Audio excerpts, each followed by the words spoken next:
எல்லாரும் எப்படி இருக்கீங்க? இன்னைக்கு நம்ம பார்க்க போறது காரம் மற்றும் இனிப்பு பணியாரம். ஒரே மாவை ரெண்டு விதமான பணியாரம் பார்க்க போறோம். சோ உங்க வீட்ல இட்லிக்கு தோசைக்கு மாவு அரைச்சு வச்சிருந்தீங்கன்னா இல்ல நிறைய எக்ஸ்ட்ரா இருக்கு அப்படின்னு நினைச்சீங்கன்னா இந்த மாதிரி ரெண்டு விதமான பணியாரம் செஞ்சு பார்க்கலாம். இந்த பணியாரம் செய்யறதுக்கு உங்களுக்கு தேவையான முக்கியமான இன்கிரிடியன்ட் இட்லி மாவு மட்டும்தான். சோ அது இருந்துச்சுன்னா போதும், சட்டுன்னு சுலபமா உங்க வீட்ல யார் வந்திருந்தாலும் சரி உடனே இந்த ஸ்நாக்ஸை ரெடி பண்ணி கொடுத்துடலாம். சோ இதுக்கு தேவையான இன்கிரிடியன்ட்ஸ் நான் உங்களுக்கு சொல்றேன், வாங்க வீடியோக்குள்ள போலாம்.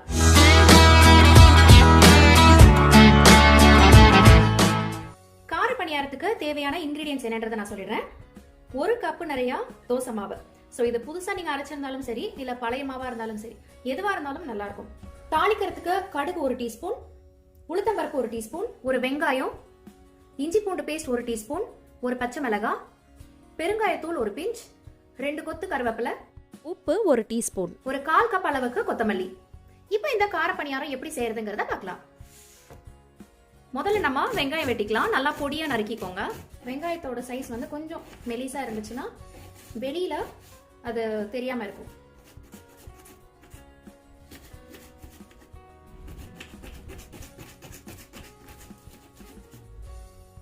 இதை நம்ம ஒரு பவுல்ல எடுத்து போட்டுக்கலாம்.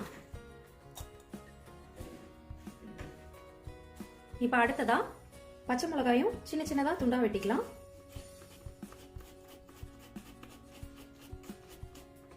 இதையும் நம்ம அந்த பவுல்ல எடுத்து போட்டுக்கலாம். அடுத்ததா கொத்தமல்லி,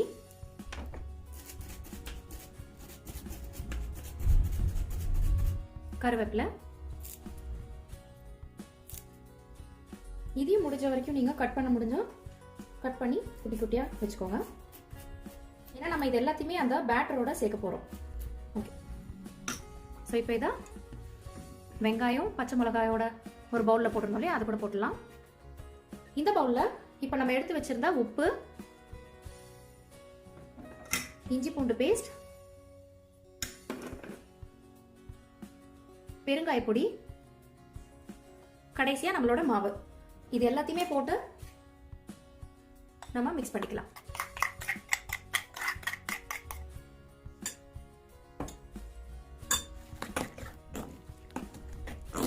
உங்களோட இட்லி மாவு இல்ல தோசை மாவு ரொம்ப திக்கா இல்ல அப்படின்னு நினைச்சீங்கன்னா 1 ஸ்பூன் அரிசி மாவு பவுடர், ரைஸ் ஃபிளார் இருந்துச்சுன்னா அதை ஆட் பண்ணிக்கோங்க. ஸோ உங்களோட மாவு கன்சிஸ்டன்சி திக்கா வந்துடும்.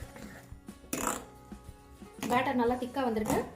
இப்போ நம்மளோட கார பணியாரத்துக்கு தேவையான பேட்டர் ரெடி ஆயிடுச்சு. அடுத்ததான் நம்ம இனிப்பு பணியாரத்துக்கு தேவையான இன்கிரீடியன்ஸை பார்க்கலாம். இனிப்பு பணியாரம் செய்யறதுக்கு தேவையான இன்கிரீடியன்ஸ் நான் சொல்றேன். 1 கோப்பை அளவுக்கு இட்லி மாவு அண்ட் நல்ல வந்து 1/2 கப் அளவுக்கு வெல்லம் வந்து நான் காய்ச்சி அதை வந்து ஃபில்டர் பண்ணி வச்சிருக்கேன். ஸோ மண்ணெல்லாம் இல்லாமல் இருக்கிறதுக்கு நீங்கள் அதை காய்ச்சி நல்ல திக்கான கன்சிஸ்டன்சிக்கு நீங்கள் ஃபில்டர் பண்ணி வச்சுக்கோங்க. ஸோ இது 1 கப்புனா இது 1/2 கப் எடுத்திருக்கேன். அண்ட் பொடிச்ச ஏலக்காய் ஒரு 3 எடுத்திருக்கேன். நீங்கள் இதை மிக்சியில் போட்டு பொடிச்சிக்கலாம், இல்லை கையாலேயே சும்மா பொடிச்சு கூட வைக்கலாம். அண்ட் ஒரு தேங்காய் வந்து ஒரு 2லேருந்து 3 டேபிள் ஸ்பூன் வர அளவுக்கு தேங்காய் எடுத்துக்கோங்க. இப்போ நம்ம தேங்காயை குட்டி குட்டியாக நம்ம பல்லா போட்டு எடுத்துக்கலாம். இனிப்பு பணியாரத்துல தேங்காய் வந்து ஒன்று துருவி போடலாம், இல்ல தேங்காவை பல்லா போட்டு எடுக்கலாம்.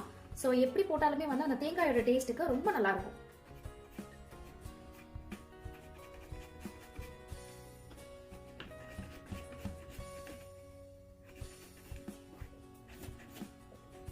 நம்ம எடுத்து வச்சிருந்தோம் இல்லையா தோசை மாவு, அதுல நம்ம இந்த தேங்காயை போட்டுக்கலாம். ஆல்ரெடி இட்லி தோசை மாவுல கொஞ்சம் உப்பு இருக்கும், அதனால நான் போடல. ஒருவேளை நீங்க போடாம அரைச்சிருந்தீங்கன்னா ஜஸ்ட் இத்தனோண்டு ஒரு பிஞ்ச் வந்து போடுங்க. ஏன்னா எந்த ஒரு இனிப்பு பொருளா இருந்தாலும் அதுல வந்து நம்ம ஒரு பிஞ்சாவது உப்பு போட்டாதான் இனிக்கும். ஸோ இந்த டிப்பு வந்து எனக்கு சொல்லி கொடுத்தது எங்க அம்மா. ஸோ எல்லாருக்குமே வந்து இது ஓரளவுக்கு தெரியலன்னா ஃபாலோ பண்ணுங்க. ஸோ எந்த இனிப்பு பொருளா இருந்தாலும் சரி, ஃபுல்லா இனிப்பு தான் நாங்கள் இந்த டிஷ்ஷே அப்படின்னா கூட ஜஸ்ட் ஒரு பிஞ்ச் ஆஃப் உப்பு போட்டாதான் அந்த ஒரு பொருளோட இனிப்பு பொருளோட டேஸ்ட் நமக்கு தெரியும். ஸோ அடுத்ததான் நம்ம ஏலக்காய் பொடிச்சு வச்சிருந்தோம் இல்லையா, அதை போட்டுக்கலாம். ஸோ ஏலக்காய் முழுசா இருக்கிறது சில பேருக்கு பிடிக்கலன்னா நல்லா வந்து கிரைண்ட் பண்ணிட்டு அப்புறமா போடுங்க. கடைசியா வெல்லம். ஸோ வெல்லம் வந்து நல்லா திக் ஆயிடும். நீங்க சும்மா ஒரு 1/2 கிளாஸ் தண்ணி ஊற்றி நல்லா ஒரு 1/4 கிலோ வெல்லத்தை நீங்க கரைச்சி வச்சுக்கிட்டீங்கன்னா நம்மளுக்கு தேவை ஒரு 1/2 கப்பு தான்.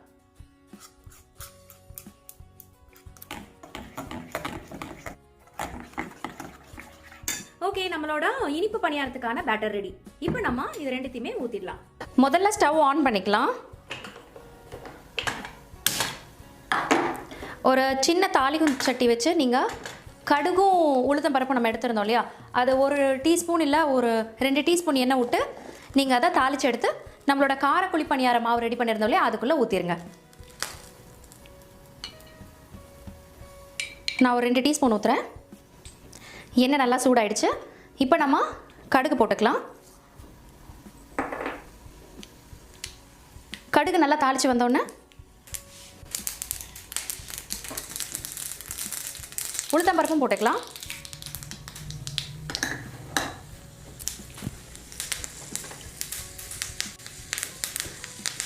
உளுத்தம்பருப்பு கொஞ்சம் பொன்முறுவலாக வந்த உடனே நம்மளோட பேட்டரில் இதை கலக்கிடலாம். அவ்வளோதான். ஸ்டவ் ஆன் பண்ணிவிட்டு முதல்ல நம்ம ஒரு ஃப்ரைங் பேன் வச்சுக்கலாம். இன்றைக்கி நம்ம ஃப்ரைங் பேனில் எப்படி டீப் ஃப்ரை பண்ணி இந்த 2 விதமான பணியாரத்தை சுட்டு எடுக்கலாம் அப்படின்றத காட்டுறேன். கொஞ்சம் திக்காக இருக்கணும் மாவு. ஸோ மாவு திக்காகிற வரைக்கும் நீங்கள் அரிசி மாவு கலந்துக்கலாம். இல்லை எக்ஸ்ட்ராவாக உங்களுக்கு அரிசி மாவு இல்லை அப்படின்னா கோதுமை மாவு எல்லார் வீட்லேயும் இருக்கும் இல்லையா, ஸோ அது கூட கலந்துக்கலாம். ஸோ இந்த 2 மாவு நல்லா கலந்துட்டிங்கன்னா நம்ம ஆல்ரெடி செஞ்சு வச்சிருக்கிற மாவு அண்ட் கோதுமை மாவு அரிசி மாவு கொஞ்சம் கலந்திங்கன்னா உங்களோட அந்த தண்ணியாக இருக்கக்கூடிய மாவு கூட கொஞ்சம் டைட்டாக இருக்கும். ஸோ அப்படியே நீங்கள் எடுத்து டீப் ஃப்ரை பண்ணிட்டீங்கன்னா டிஃப்ரெண்ட்டாக இருக்கும் கொஞ்சம் இதோட டேஸ்ட்டு. நான் கொஞ்சம் என்னோடய மாவில் அரிசி மாவு போட்டு கலந்துருக்கேன். ஸோ நீங்கள் அரிசி மாவு இல்லைனா நம்மளோட கோதுமை மாவு போட்டு கலந்திங்கன்னா இந்த கன்சிஸ்டன்சிக்கு வந்துடும். ஸோ இதை நம்ம இப்போது டீப் ஃப்ரை பண்ணுறதுக்கு போட்டு எடுக்கலாம். ஜஸ்ட் கொஞ்சோண்டு நீங்கள் கையால் எடுத்து போடலாம், இல்லை ஸ்பூனில் கூட எடுத்து போடலாம். இவ்வளோ போட்டால் போதும். நல்லா ஆயில் வந்து சூடாயிடுச்சு. கொஞ்சம் கொஞ்சமாக போட்டு எடுத்துக்கலாம். கையில் போட பயமாக இருக்குது அப்படின்னு நினைக்கிறீங்கன்னா நீங்கள் ஸ்பூனில் போடுங்க. ஜஸ்ட் ஒரு ஸ்பூன் அளவுக்கு போட்டால் கரெக்டாக இருக்கும். அவ்வளோதான், நம்மளோட கார பணியாரம் ரெடி. ஸோ இதை நான் டீப் ஃப்ரை பண்ணுறதுக்காக நான் டைட் ஆக்கியிருக்கேன் மாவை. ஒருவேளை நீங்கள் குழி பணியார பாத்திரத்தில் நீங்கள் ஊற்றி எடுக்கிறதா இருந்தால் தண்ணியான கன்சிஸ்டன்சியில் நம்ம பண்ணோம் இல்லையா, ஸோ அதுவே போதுமானது. ஹை ஃப்ளேம்லேயே நீங்கள் இதை செய்யலாம். ஸோ ஒரு சைடு வந்து லைட்டாக கோல்டன் ப்ரௌன் வந்தோடனே இன்னொரு பக்கம் திருப்பி விட்டுருங்க. ஓகே, நம்மளோட கார பணியாரம் ஆயிடுச்சு, எடுத்துடலாம்.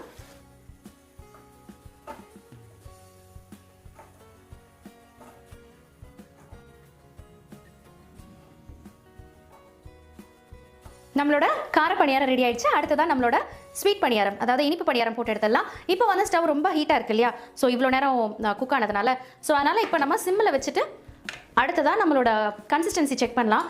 ரொம்ப வந்து தண்ணியாக இருந்ததுனால நான் கொஞ்சம் ஒரு 2 டேபிள் ஸ்பூன் வந்து கோதுமை மாவு போட்டு திக் பண்ணுறேன். ஸோ திக் பண்ணிவிட்டு நம்ம இந்த பணியாரம் போட்டோன்னா நம்மளுக்கு கரெக்டாக இருக்கும். ஒருவேளை நீங்கள் குழி பணியார பாத்திரத்தில் போடுறதா இருந்தால் இந்த ஸ்டெப்பை வந்து நீங்கள் ஸ்கிப் பண்ணிக்கலாம். டீப் ஃப்ரை பண்ணுறதா இருந்தால் மட்டும் நீங்கள் ஒரு 2 டேபிள் ஸ்பூன் கோதுமை மாவை எடுத்து போட்டுட்டு நீங்கள் உள்ளே டீப் ஃப்ரை பண்ணிங்கன்னா எண்ணெய் நிறையா குடிக்காது. ஓகே, இப்போ இந்த கன்சிஸ்டன்சி ரொம்ப கரெக்டாக இருக்குது. ஸோ டீப் ஃப்ரை பண்ணுறதுக்கு நான் உங்களுக்கு மாவை ஆட் பண்ணுன்றத கடைசியில் ஏன் நான் சொல்கிறேன்னா, மோஸ்ட்லி வந்து எல்லாருக்கிட்டையும் குழி பணியார பாத்திரம் இருக்கும். ஸோ அவங்க அதில் செய்யலாம். ஸோ இல்லாதவங்க இல்லை ஈஸியான ஒரு மெத்தடுக்கு எதுக்கு நான் குழி பணியார பாத்திரத்தில் ஊற்றணும் அப்படின்னு நினைக்கிறவங்க இந்த மாதிரி நீங்கள் டைட் பண்ணிவிட்டு போட்டு எடுக்கலாம். ஓகே, ஒரு சைடு ஆயிடுச்சு. இப்போ நம்ம திருப்பி விட்டுக்கலாம். உங்களுக்கே தெரியும், ஸோ கீழே விழுந்த அந்த மாவு வந்து மேலே ரைஸ் ஆகி வரும். ஸோ அப்போ ஆயிடுச்சுன்னு அர்த்தம். நான் சொன்னேன் இல்லையா கோல்டன் ப்ரௌன் கலரில் கொஞ்சம் மாறும்னு. ஸோ கோதுமை மாவு போட்டிங்கன்னா இந்த மாதிரி உடனே மாறும். ஸோ முடிஞ்ச வரைக்கும் சிம்மில் வச்சு செஞ்சிங்கன்னா ரொம்ப நல்லது. நல்ல ப்ரௌன் கலரில் வரும், ஏன்னா நம்ம கோதுமை சேர்த்துக்கிறதுனால. ஸோ பணியாரம் ரெடி ஆயிடுச்சு, எடுத்துடலாம்.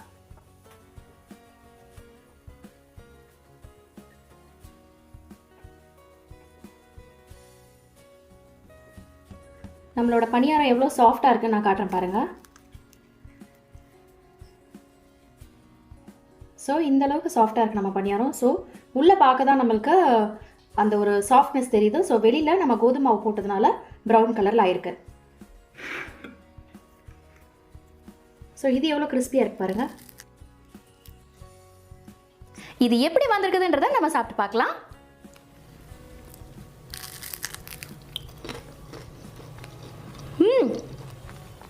சூப்பராக இருக்கு இது. ஸோ இது எப்படி இருக்குதுன்றதை பார்க்கலாம். உங்களுக்கு உள்ளே பார்த்தாலே தெரியும். ஸோ வெளியில தான் அந்த ப்ரௌன் கலரில் இருக்கும், உள்ளே வந்து நல்ல வெள்ளை கலரில் லைட் ப்ரௌன் கலரில் தான் இருக்குது. இந்த ஸ்நாக்ஸ் உங்களுக்கும் பிடிச்சிருக்கும் நான் நம்புறேன். இதை உங்கள் வீட்டில் ட்ரை பண்ணி பார்த்துட்டு எப்படி வந்துச்சுன்றதை நம்மளோட கமெண்ட் செக்ஷனில் மறக்காமல் தெரிவிங்க. ஸோ இந்த வீடியோ இந்த ரெசிபி பிடிச்சிருந்துச்சுன்னா எனக்கு ஒரு லைக் பண்ணுங்கள், கமெண்ட் பண்ணுங்கள், நிறைய பேருக்கு ஷேர் பண்ணுங்கள். மறக்காமல் நம்ம சேனலை இது வரைக்கும் சப்ஸ்கிரைப் பண்ணாதவங்க சப்ஸ்கிரைப் பண்ணிட்டு பக்கத்தில் இருக்கக்கூடிய பெல் ஐக்கனில் ஆல் அப்படிங்கிற ஆப்ஷன் கிளிக் பண்ணிங்கன்னா இந்த மாதிரி ஒவ்வொரு ரெசிபியும் உங்களை உடனுக்குடனே வந்து சேரும்.